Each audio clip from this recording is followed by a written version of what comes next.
या फिर 2 को हम 2 से ही दे सकते हैं, 2 एकम 2, तो पूरी तरह विभाजित होता है। 2 जो है इस तरह हमारा क्या हुआ, अभाज्य संख्या। इसी तरह 3 को हम 1 से भाग देंगे, 1 तिया 3, तो पूरी तरह कट रहा है। या इस 3 को हम 3 से भाग देंगे, 3 एकम 3, तो पूरी तरह विभाजित हो रहा है। अगर इसी को हम 2 से देने का प्रयास करेंगे, 2 एकम 2 करेंगे तो 1 शेष बच रहा है, तो शेष नहीं बचना है, पूरा पूरा विभाजित होना है। इसी तरह 5 को हम अगर 2 से भाग देने का प्रयास करेंगे तो 2 दूने 4 करेंगे, उसके बाद 1 शेष बचेगा। इसलिए इसको हम 1 से भाग दे रहे हैं, 1 पंचे 5, पूरी तरह विभाजित हुआ।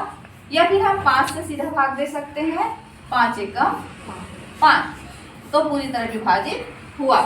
इसका मतलब 5 भी अभाज्य संख्या हमारा, और 7 को 1 से देंगे, 1 सत्ते 7, या फिर 7 को हम 7 से ही भाग देंगे, 7 एकम 7, तो पूरी तरह विभाजित हुआ।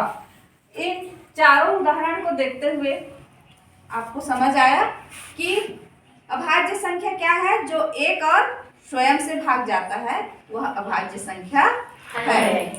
ठीक है, तो इस तरह 1 से 10 के तक में कौन कौन सी अभाज्य संख्याएं हैं, 2 3 5 7। कितनी अभाज्य संख्या हुए 1 से 10 तक में, 4।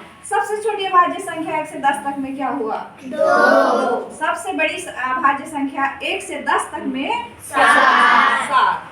अब समझ गए कि जो संख्या एक और स्वयं से भाग जाता है वह कौन सी संख्या होती है, अभाज्य संख्या होती है। क्लियर? हाँ, ओके।